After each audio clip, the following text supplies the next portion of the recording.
안녕하세요. 초등학교 5학년 된 아이 키우는 엄마입니다. 이기적인 시어머니 때문에 소가리만 10년 가까이 하다 결국 얼마 전 깨끗하게 손절해버렸습니다. 이제 시댁 쪽으로 고개도 안 돌리며 살 겁니다. 우리의 돼지 저금통까지 노리던 지긋지긋한 백수 시아버님이랑도 드디어 얼굴 안 보고 살게 되네요. 속이 다 시원합니다.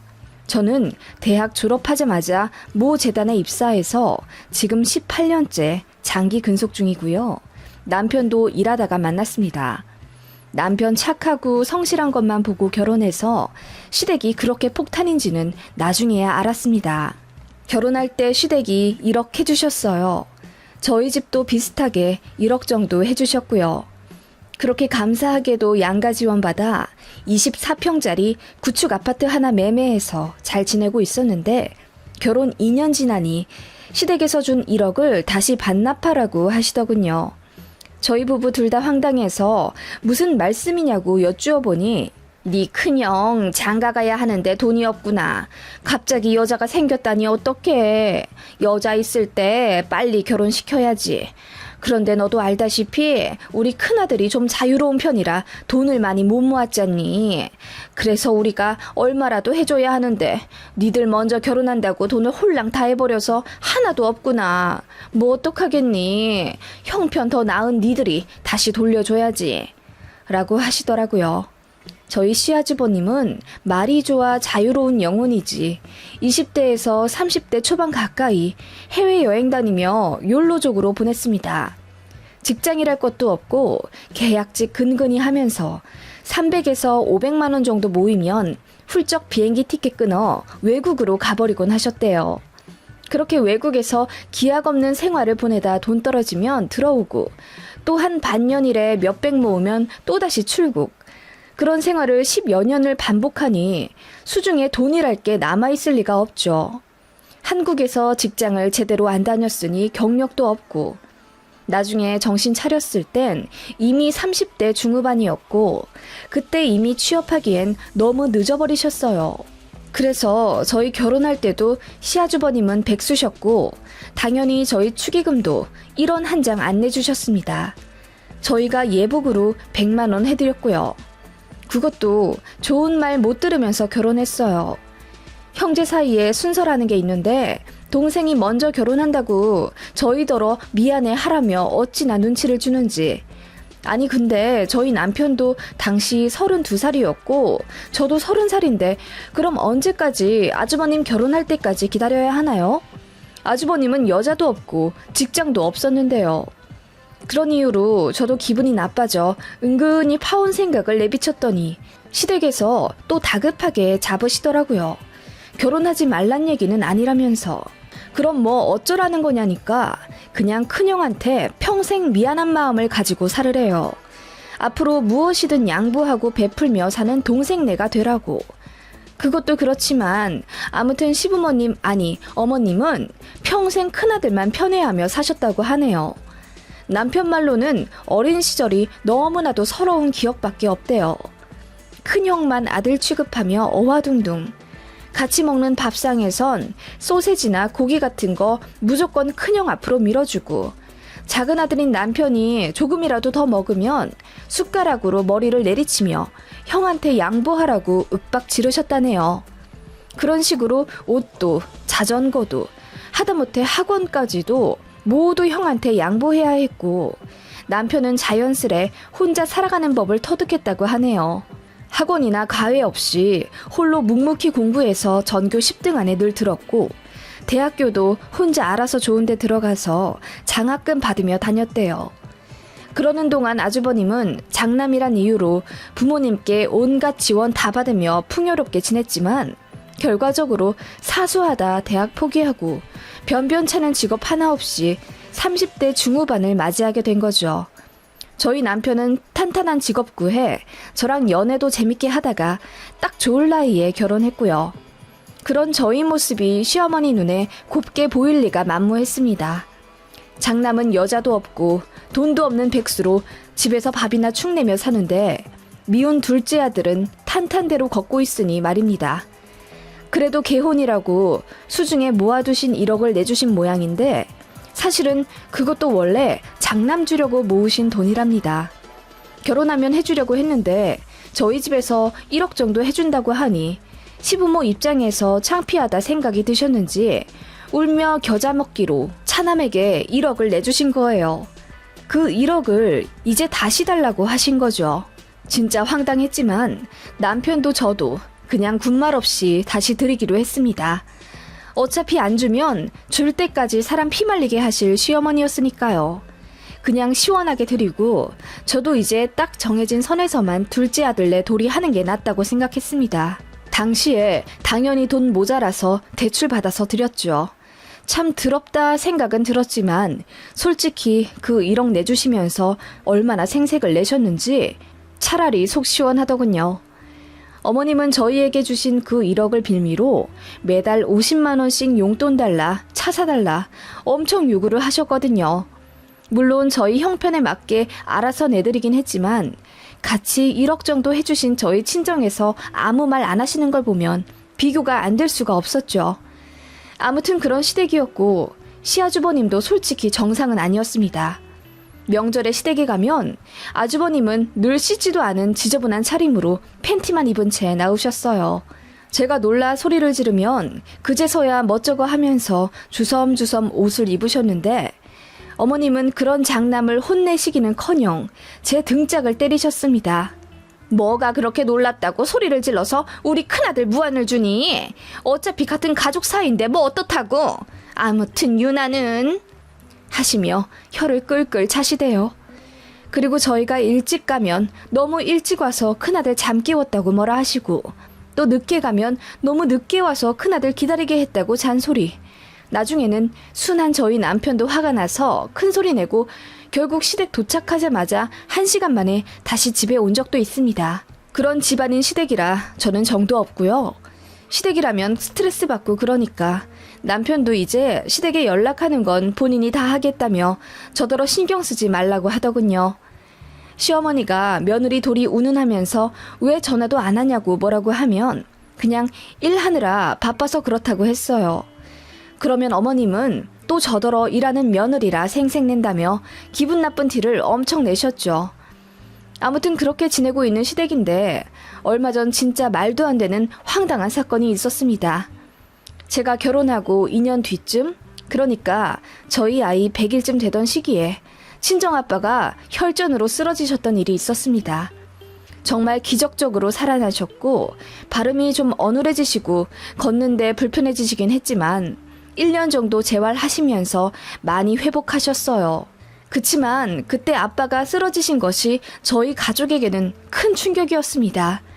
친정아빠도 이제 건강이 예전 같지 않다는 걸 느끼셨는지 멀쩡할 때 모든 걸 다 정리해두고 홀가분하게 스트레스 없이 살고 싶다며 재산을 미리 정리해서 저희 엄마, 저랑 제 동생에게 나눠주셨습니다.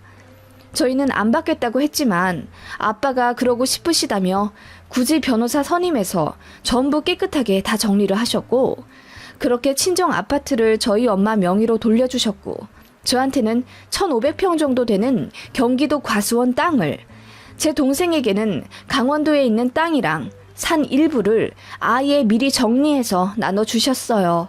그래서 저는 하루아침에 토지 소유자가 되었네요. 제가 넘겨받은 땅은 현재 친척분이 임대해서 사용하고 계시는 농장터이고 거기 시설이랑 주택까지 모두 포함된 겁니다. 그거 관리한다고 아빠가 좀 신경을 많이 쓰셨는데 이제 머리 아픈 거 싫다고 아예 저한테 위임을 해주신 거예요. 그게 임대 보증금이 1억 2천 정도이고 연세를 3, 4천 정도 받는 땅이에요. 친정아빠가 아예 통째로 내놓아 매매해버릴 수도 있지만 그렇게 되면 지금 지내고 있는 친척분이 힘들어지니까 배려한답시고 딱 10년만 더 세받기로 하셨답니다. 그래서 제가 그 땅 받으며 졸지에 땅 관리도 해야 하는 투잡러가 되었죠. 첫 연세 받던 날 제 통장에 4천만 원 정도가 찍히는 게 너무 신기하더라고요. 세금 처리며 이것저것 제하면 수중에서 또 훌쩍 돈은 빠져나갔지만 그래도 친정 부모님께 너무 감사하더라고요. 일단 부모님 살아계시는 동안 연세를 제가 챙기는 건 아닌 것 같아서 부모님께 드렸더니 부모님도 딱 10년만 받으시겠다 하시더라고요. 그 후는 제가 챙기는 걸로 했습니다. 아무튼 그 얘기가 시어머니 귀에도 들어갔습니다. 연세를 받는다고? 1년에 얼마? 한 4천만 원 정도 되는데 명의만 저한테 돌린 거지 친정 드려야 해요. 그래? 참, 우리 며느리가 경기도에 1,500평 가진 땅 주인이 되다니 세상 신기하다. 아니, 너희 친정이 그렇게나 돈이 많으신 줄 난 몰랐네? 왜 진작 얘기 안 했어? 네? 그냥 미리 정리하신 거고 저는 벌써 그것들이 다 제 거라고 생각 안 해요. 친정아빠가 그 땅 때문에 신경 쓰실 일이 많았는데 한번 아프시고 나니까 이제 스트레스 받고 싶지 않아 하신 거예요. 그거나 어쨌든 네 명의가 된 거잖니. 참 니들은 어쩜 그렇게 일이 술술 풀리냐? 니들 보기에 반만 우리 큰아들 줬어도 지금 저렇게 살진 않을 텐데 하시며 어머님은 또다시 기승전 큰아들. 그놈의 큰아들이 잘 되길 바라시면 40 다 된 나이에 독립이라도 시켜주시지. 새끼 거를까봐 전전긍긍하시면서 집에 묶어놓으신 게 어머님이시거든요. 시아주버님도 등 따시고 배부르니까 굳이 밖에 나가 일해야 할 이유도 못 찾는 거죠.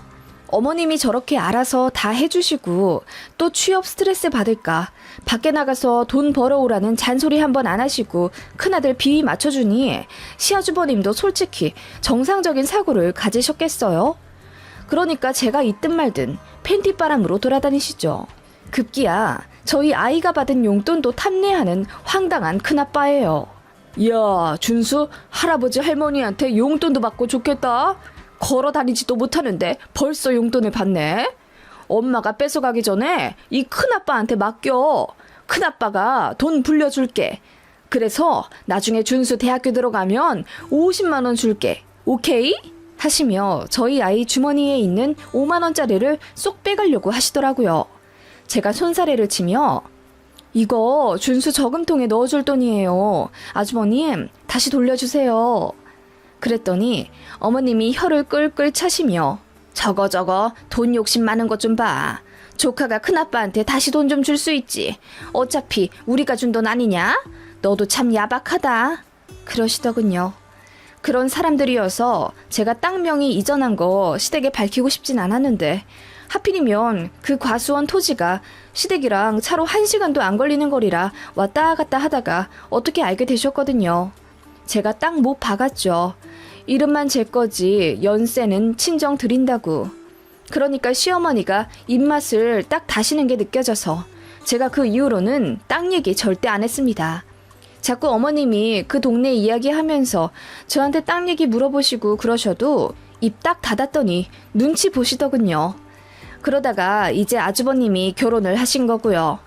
역시나 직업이 없으신 상태로 한 결혼이고 손이 동서도 딱히 돈을 안정적으로 버는 직업은 아닙니다.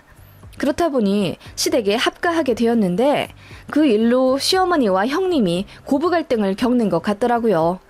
역시나 돈 문제로 시댁 집안이 시끄러워졌고 결국 아주버님이 도마 위로 오르게 되었습니다. 이제는 부인도 있으니 정신 차리고 돈을 벌어야 하잖아요. 이혼남 될까봐 어머님도 이제는 아주버님께 일하러 가라고 잔소리를 하게 되셨죠. 그래도 마음이 안 좋으셨나 봐요. 저희한테 늘상 하시던 말씀이 아이고 평생 일도 한 번 안 해본 애가 지 처먹여 살린다고 나가서 하루 종일 일하고 있으니까 내가 속이 다 상하네. 네 큰형은 일할 사람이 못 되는데 라고 하시길래 남편이 화가 나서 일하는 사람 안 하는 사람이 세상에 어디 있어. 자기 인생은 자기가 알아서 책임지는 거지. 우리 와이프도 애 낳는 날 직전까지 일했는데 뭘 그래요? 라고 했더니 어머님이 그러시더군요. 아니 새아가는 애가 워낙 독종이잖니. 그러니까 매년 4천씩 파는 땅이 있으면서도 악착같이 직장도 안 관두고 일하는 거 아니야. 독종이요? 세상에 반 이상의 독종이면 그게 어디 독종이겠어요? 평범한 거지. 다들 일하면서 사는 거죠. 글쎄 네 아주버님은 일할 팔자가 못 된데도 우리 큰아들 같은 사람은 그냥 건물주나 되어서 매달 돈이나 받고 그래야 하는데 라고 하시며 또 은근히 제 땅 얘기를 꺼내시는 겁니다. 어멈, 다음 연세 받는 날이 언제라고? 매년 연말에 받던가? 네, 연말이요. 우리 집 근처에 있는데도 내가 그 땅을 한 번도 못 가봤네. 언제 날 좋을 때 거기 구경이나 가보자. 뭐 블루베리랑 이것저것 많이 심으셨다면서 옆에 하천도 있고 집도 잘 해놨다던데 한번 가보지 뭐. 제가 왜 가요 거길? 사시는 분 불편하시죠? 제가 딱 잘라 말하자 어머님은 입맛을 쩍 다시며 그래도 자기가 땅 주인 시어머니이고 가까운 동네 사람인데 어떻게 한번 안 가보냐며 계속 조르시더군요. 동네 사람은 무슨 동네 사람? 차로 1시간인데요. 그렇게 몇 번 제 간을 보시더니 급기야 사건이 터진 건 추석 명절날이었습니다. 아이까지 온 가족 모처럼 시댁에 모였고 저녁에 다 같이 맥주 한잔 하려고 상을 차리고 있는데 형님네가 싸우는 소리가 들리더라고요. 그렇게 갑자기 형님이 뛰쳐나가서 무슨 일인지 물어보니 또 돈 때문에 싸웠다더군요. 아주버님이 다니던 일을 또 말도 없이 관뒀대요. 그것도 2년 계약직으로 겨우 들어간 건데 1년도 못 채우고 관둔 겁니다. 형님이나 시부모님이나 이제 아이를 갖길 원하고 있어서 아주버님이 가장 노릇을 좀 했으면 좋겠는데 그게 아니니 둘이 이혼 얘기하면서 싸우는 것 같더라고요. 결국 시어머니가 눈물을 흘리며 소주를 까셨습니다. 결혼까지 했는데 결국 또 돈 때문에 집안 파탄 날 판이네. 우리 큰아들이 날 때부터 순에 빠져가지고 세상 사람들이랑 일을 못해. 독한 사람들 사이에서 우리 큰아들이 어떻게 살아남아. 그러니까 매번 저렇게 힘들어서 관둬버리지. 우리 큰아들한테 나도 땅이나 건물이라도 좀 물려주면 좋으련만 내가 죽일 년이지. 라고 말도 안 되는 한탄을 하시더군요.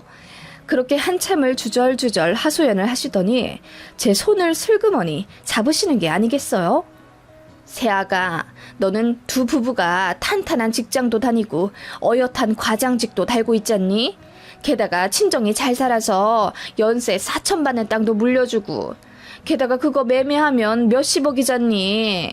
너같이 모든 걸 다 가진 복받은 사람이면 주변을 좀 돌아볼 줄도 알아야 하는 법이다.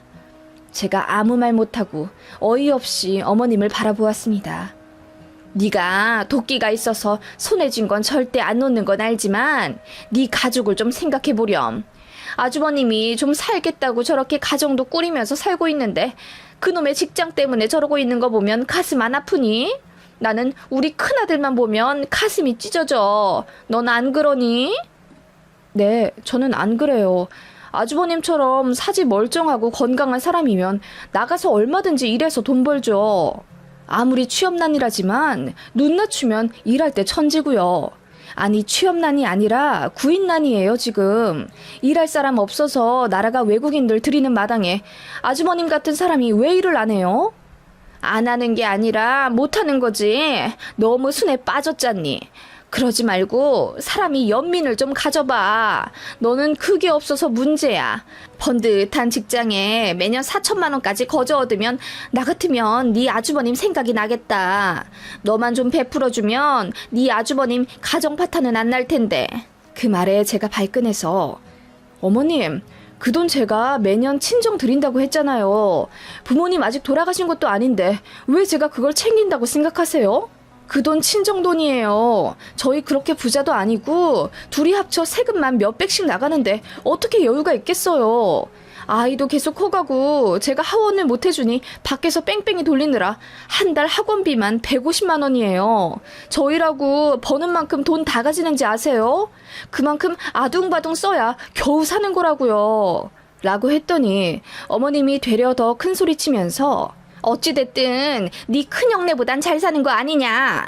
결혼도 순서 안 지키고 홀랑 앞서 했으면서. 그러니까 니들이 우리 큰아들 복을 가져간 거나 다름이 없지.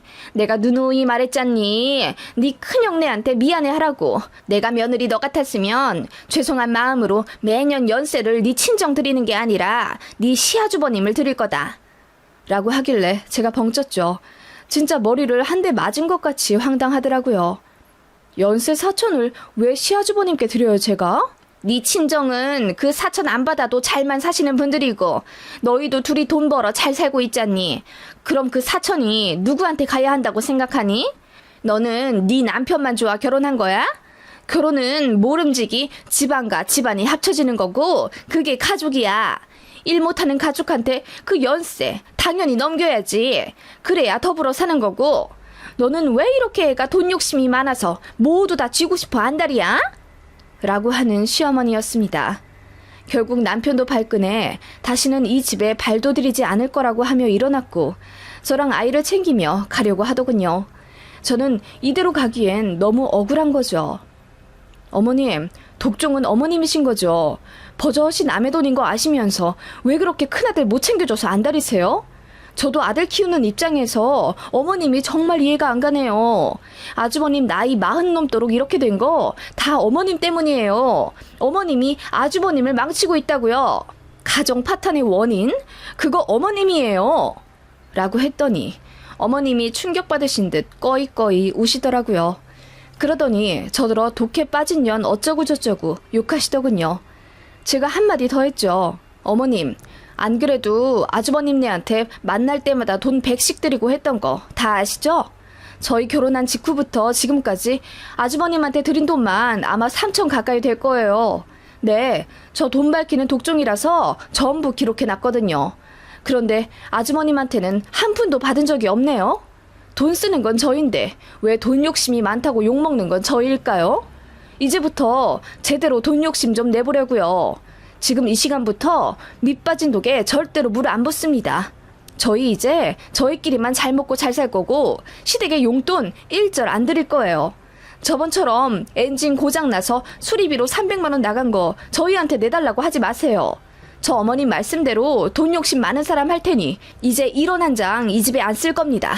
아시겠어요? 라고 숨도 안 쉬고 이야기했습니다. 그랬더니 어머님 얼굴이 백지장처럼 하얘지며 술이 확 깨신 듯 하더라고요. 제 손을 잡으며 뭐라 애절하게 말하려 하는 거 제가 탁 쳐내고 남편이랑 아이 손잡고 나왔습니다. 남편도 본인 집에 지긋지긋했는데 제가 그래도 시댁에 어느 정도 도리는 하자고 했거든요. 이제 그럴 필요도 없게 되었네요. 완전 손절입니다. 연락 절대로 안 할 겁니다. 그렇게 나오고 난 이후부터 시어머니한테 이틀에 한 번은 전화 오는데 다 거절하고 이제는 차단도 했습니다. 시아주버님도 남편한테 너무하다고 카톡한 모양인데 남편이 쳐다도 안 보고 싶더군요. 지긋지긋한 시댁 그렇게 질러버리니 속 시원하고 이제 절대로 안 볼 겁니다. 아주 개운하네요.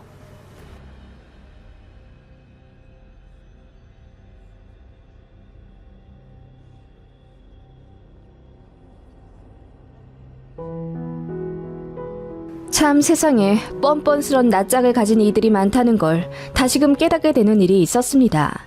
그게 하필이면 제 시어머니라니 탄식이 절로 나올 뿐이에요. 저는 얼마 전 어머님을 손절해버렸습니다. 얼마나 철면피인지 그 뻔뻔함에 구역질까지 나올 정도더라고요. 시모가 친정아빠 돌아가시자마자 친정엄마한테 빌붙으려고 했거든요. 얘기하자면 길지만 먼저 저희 결혼 당시 사정부터 말씀드릴게요. 남편은 저 만나기 전에 참 외로운 사람이었습니다. 남편 초등학생 시절 시부모님이 크게 싸우시고 바로 별거를 하셨다고 합니다.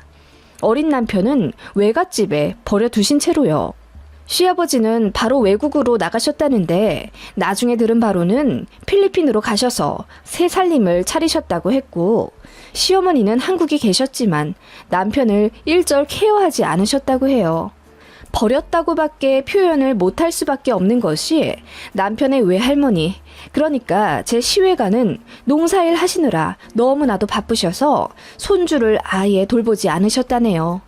게다가 시어머니마저 사실상 내놓은 자식이었다 보니 시외할머니는 뒤늦게 짐처럼 찾아들어온 손자인 제 남편을 그리도 미워하셨다고 하네요. 엄동설한 칼바람이 쌩쌩 부는 어느 한겨울에 남편을 팬티만 달랑 입혀놓고 밖에 반나절을 세워두신 적이 있답니다. 남편이 어린 마음에 친구들 먹는 과자가 너무 먹고 싶어서 100원만 달라고 했더니 배운 데 없이 먹을 것만 밝힌다면서 버릇을 고쳐주겠다는 이유였습니다. 남편이 저체온증으로 쓰러지자 뒤늦게 발견한 이웃 주민이 병원에 데려가 겨우 살았는데 지금 같았으면 아동학대로 조사받을 만한 일이었지만 그 당시에는 신고조차 하지 못하는 분위기였답니다. 그런 일을 겪고도 오갈 데 없는 남편은 다시 외갓집에 들어가 쥐죽은 듯이 살았고, 정말 쌀밥에 김치만 겨우 얻어먹은 채 딱 중학교 3학년 마치자마자 기숙사가 제공되는 타 지역 고등학교를 제 손으로 알아내 그곳에 갔다고 하네요. 그렇게 지내는 동안 친모라는 시어머니는 연락도 거의 안 했고, 생활비도 집에 거의 붙여주지 않아 화가 난 남편의 외할머니가 시외버스비도 주지 않았다고 해요. 그래서 남편이 동네 사람들에게 구걸구걸해서 겨우 받은 돈으로 고등학교 기숙사에 도착했다고 하는데, 그 얘기 듣자마자 어린 날의 남편이 너무 안쓰러워 눈물이 펑펑 나더군요. 남편은 기숙사 생활하던 고등학교 시절이 너무나도 마음이 편했다고 해요. 그렇게 공부 열심히 해서 장학금 받으며 대학까지 갔고, 그 대학에서 만난 게 저예요. 남편은 그런 어려운 생활을 겪으면서도 성실함과 끈기 하나로 학점, 취업까지 모두 대단한 결과를 이뤄냈고, 사람에 대한 결핍인지 저에게도 참 잘했어요. 거짓말도 안 하는 성격에 다정다감한 인성, 그리고 볼 때마다 안쓰럽게 느껴지는 약간의 연민 때문인지 저도 남편과 가정을 이루고 싶다는 생각이 들었고, 연애 5년 되던 해 제 부모님께 결혼하겠다고 인사드리러 갔습니다. 남편은 솔직히 고 하나 다름없는 사람이었고 가진 게 거의 없는 사람이라 저희 친정에서 솔직히 반대를 많이 했었습니다. 저희 친정은 사업하는 집이었고 나름 지역에서 가공육 유통으로 이름을 좀 알리는 부자였거든요. 특히 제 친정엄마가 제일 반대했었습니다만 남편이 무릎 꿇고 찾아가 본인 가정사를 눈물로 고백하며 무슨 일이 있어도 저와 이룬 가정은 끝까지 지킬 거라며 남은 날 동안 행복만 할 수 있도록 본인이 노력을 많이 하겠다고 약속했대요. 거의 5시간가량을 저희 친정 부모님과 대면했고, 그날 그렇게 기적적으로 결혼 허락을 받아 식 올려 현재 토끼 같은 딸 둘 낳고 잘 살고 있습니다. 남편은 저와 아이들에게도 완전 헌신하면서 이보다 더 괜찮은 남편과 아빠는 찾아보기 힘들 정도로 잘하며 잘 살아요. 평일에 출퇴근하느라 힘들 텐데도 주말에는 꼭 아이들과 하루 종일 밖에서 시간 보냅니다. 저 집에서 쉬라고 배려하는 거죠. 저희 친정에도 정말 잘하는 사위예요. 입안의 사탕처럼 화려한 언변은 없지만 묵묵한 다정함으로 제 친정의 아들처럼 잘합니다. 친정아빠가 살아계셨을 때 사업 세금 관련 심부름도 남편이 다 했고, 친정엄마 스마트폰이 망가지는 등 사소한 어려움이 있으면 남편이 한밤중에도 차 끌고 달려가 다 해결해주곤 했습니다. 그런 거 보면 미안하기도 했어요. 저는 시부모님께 밥 한 번 해드려 본 적도 없고 안부 전화 한 번 드려본 적도 없는 너무나도 편한 며느리 생활을 하고 있었으니까요. 사실 시아버지랑은 연락 두절된 지 오래지만 시어머니랑은 결혼 허락받을 때 한 번 뵌 적이 있긴 합니다. 남편은 당시 본인 어머니에 대한 분노가 있어서 아무도 만나 뵙고 싶지 않아 했는데 제가 그건 아닌 것 같다고 설득해서 어머님께 연락해 인사를 드렸거든요. 그때 딱 5분 뵈었네요. 엄청 귀찮아하신 티가 역력한 말투로 나는 해줄 돈 없어. 니들이 알아서 살고 행여라도 손 벌리는 일은 없도록 해라. 나도 내 입에 풀칠하기 바빠. 어쨌든 결혼한다니 잘 살고 혼주석에는 네 이모 불러서 앉힐 테니 그리 알아? 라고 하시더라고요. 하나뿐인 아들이 결혼한다는데 상견례는커녕 시계도 참석을 안 하신다니 황당하더라고요. 그제야 왜 남편이 어머님을 뵙고 싶어 하지 않는지 이해가 갔고요. 그렇게 저희 결혼 생활 7년 할 동안 저는 시댁과 단 한 번도 연락한 적이 없습니다. 일단 남편이 제 폰에서 시어머니 폰번호를 지워버렸고 남편도 그냥 시댁 없는 셈 치면서 마음 편하게 살으라고 하더군요. 그렇게 지내고 있는데 어느 날 갑자기 모르는 번호로 전화가 왔습니다. 받아보니 시어머니더라고요. 응, 세아가 잘 지내고 있니? 오랜만이네. 우리 아들은 전화를 통 안 받길래 너한테 이렇게 전화를 걸어본다. 곧 구정인데 한번 만나야지. 네? 네, 어머님 잘 지내셨어요? 지금 어디에 계시는데요? 응, 나 목포 내려와서 산지 2년 정도 된 것 같아. 이번 구정에 좀 내려올 수 있니? 내가 니들한테 할 말도 있고 해서. 아, 네. 애들 아빠랑 상의해보고 다시 연락드릴게요. 애들? 세상에, 니들 애도 낳았구나? 몇 명이나 낳았니? 아, 딸만 둘이에요. 그래? 아들은 하나도 안 낳고? 예, 그래도 나한테 자식이라고는 아들 하나뿐인데 네가 딸만 둘 낳아놓으면 대 끊기겠다. 그래도 우리 집안이 어떤 집안인데 나름 품격도 있고 정도도 있다고. 그 말에 너무 황당해서 아무 말도 안 나오더군요. 품격 있고 정도도 있는 집안의 어머니께서 하나뿐인 아들을 그렇게 방치해버리나요? 아무튼 그렇게 어머님은 혼자 주절주절 떠드시더니 그럼 구정 때 내려오는 걸로 알겠다며 집 주소를 알려주고 끊으시더군요. 남편에게 말하니 들을 가치도 없다면서 돈 떨어져서 그러는 거니 대꾸하지 말라고 하더군요. 사실 남편한테도 2, 3년에 한 번씩 연락이 오긴 했었대요. 돈 떨어지면 연락해서 300만 원, 500만 원씩 요구하더니 결혼 직전엔 동거하는 남자가 몸이 아파 수술비를 대줘야 한다며 남편에게 1,000만 원을 요구했다네요. 저도 모르는 사실이었죠.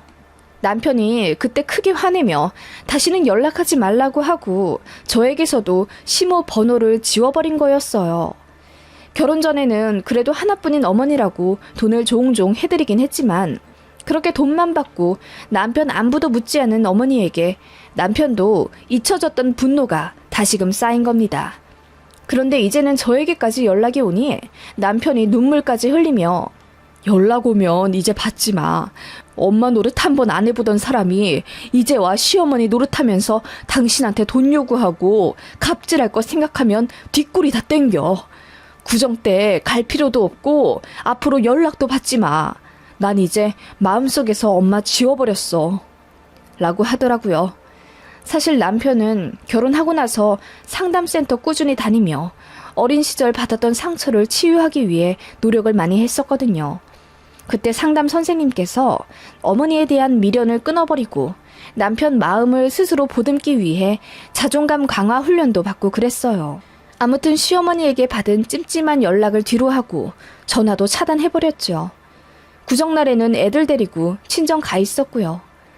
그렇게 친정에서 이틀 자고 집으로 올라왔는데 상상도 못할 일이 펼쳐지고 말았습니다.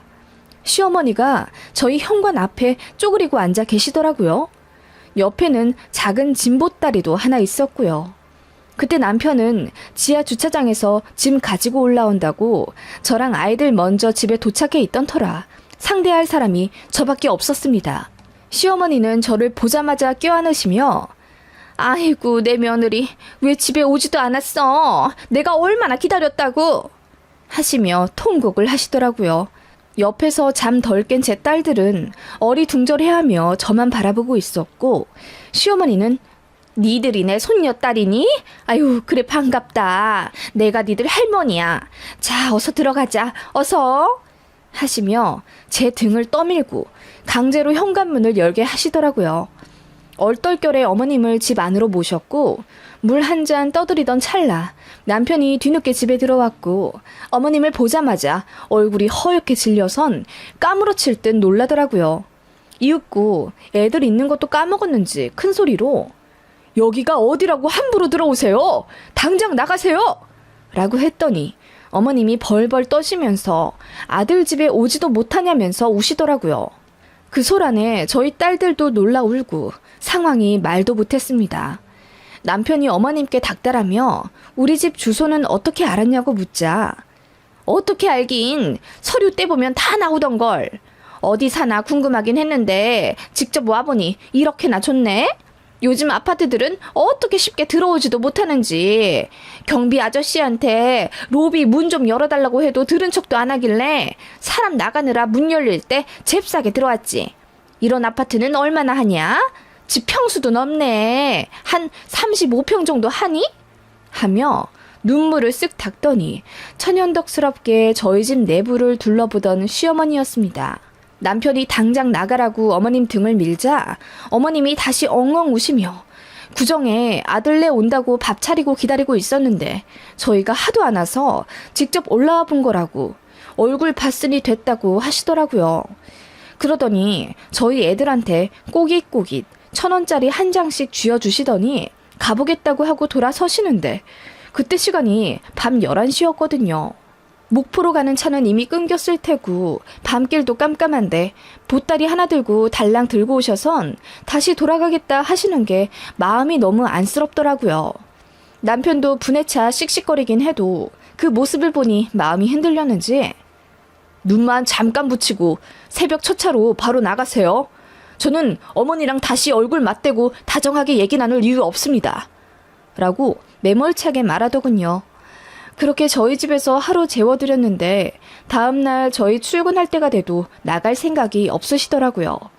계속 제 남편을 붙잡으며 그동안 애미 노릇 못해서 미안했어. 내가 크게 바라진 않으마. 앞으로 1년에 딱 2번만 보자. 명절에는 보면서 살아야지. 내 생일까진 챙겨줄 필요도 없고 딱 명절에만 봐. 네 엄마 살던 집에서도 쫓겨나서 지금 목포에서 에어컨도 없는 단칸방에서 살고 있어. 나도 고생 많이 했다. 그러니 네 불쌍한 엄마 한 번만 받아오. 라고 애절하게 말하시더라고요. 아무튼 그렇게 딱 이틀 묵으시고 남편이 바로 내보냈어요. 그런데 남편도 마음이 많이 흔들린 것 같더라고요. 그래서 저랑 얘기 끝에 1년에 한 번 정도는 어머님을 뵈며 살기로 결정했어요.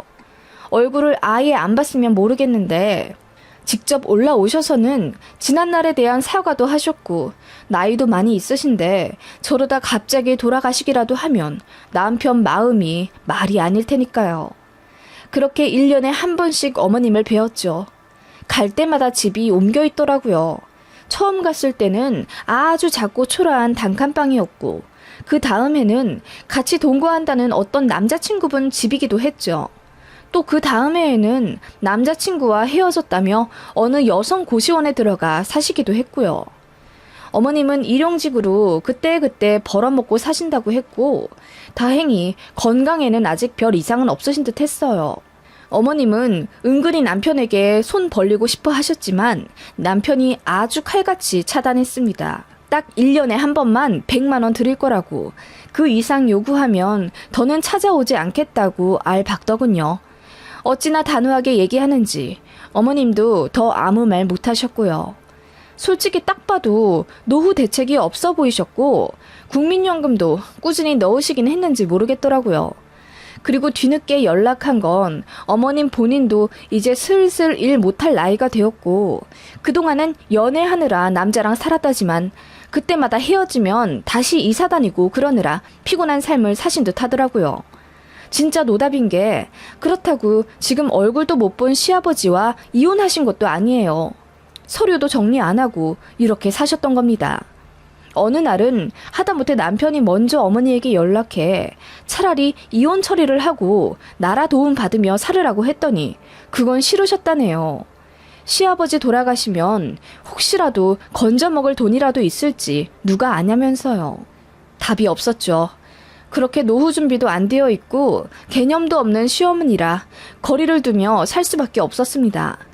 저도 처음에야 딱하게 생각했지 남편 얘기 들으면 들을수록 어머님 진짜 나빴다는 생각밖에 안 들더군요. 그러던 어느 날 저희 친정아빠가 사고로 갑자기 돌아가셨어요. 운영하시던 사업체에서 이동하시다가 교통사고로 한순간에 병원에 이송되셨는데 다른 데는 둘째치고 뇌출혈이 너무 심하셨어요. 그렇게 2주간 사경을 헤매시다가 결국 돌아가셨고 정말 아무 준비도 못하던 상황에 갑자기 아빠가 돌아가셔서 저희 가족은 많이 힘들어했습니다. 아빠랑 사이가 좋으셨던 엄마는 충격으로 장례식장에 계시지도 못했어요. 연거푸 쓰러지셔서 아예 입원을 시켜드렸거든요.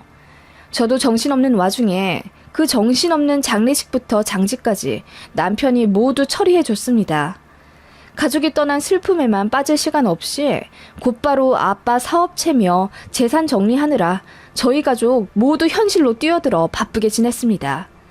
그렇게 반년 정도 지났을 때쯤 어머님과 만나 뵙기로 한 구정이 찾아왔고 저는 이번 해는 정신이 없어서 못 찾아뵐 것 같다고 말씀을 드렸습니다. 사실 아빠 돌아가셨을 때도 시어머니께 말씀 안 드렸거든요. 사돈이 사망하면 장례식장에 가서 애도하는 게 일반적이지만 저희 시어머니는 좀 다른 상황이잖아요. 아무튼 상황을 설명해드리자 어머님이 저를 많이 위로해 주시면서 알겠다고 하시더라고요. 그러더니 계좌로 늦게나마 부조를 보낸다고 하시기에 거절은 했지만 그때 좀 감사했습니다. 취약까진 아니시구나 하고 방심하게 된 계기였던 것 같아요. 그렇게 몇 주 뒤 어머님이 또다시 전화를 하시더라고요. 혼자 계실 친정 어머님께 과일이라도 보내드리고 싶다면서 친정집 주소를 여쭈시더라고요. 제가 괜찮다고 연거푸 거절했는데도 같은 여자로서 마음이 아파 그러신다며 저를 설득하시기에 어쩔 수 없이 친정 주소를 알려드렸죠. 그게 문제의 발단이었습니다. 어느 날 친정 엄마한테 전화가 왔더라고요. 네 시어머니가 사과를 한 박스 보내셨네. 누가 보냈나 하고 전화했더니 안 싸돈이시더라고. 아, 보내신다는 게 사과였구나. 맛있게 드세요, 엄마. 아니, 그건 그렇고 그래서 잘 먹겠다고 말씀드리니까 네 시어머니가 글쎄. 그렇게 친정엄마 입에서 나온 말은 충격이었습니다.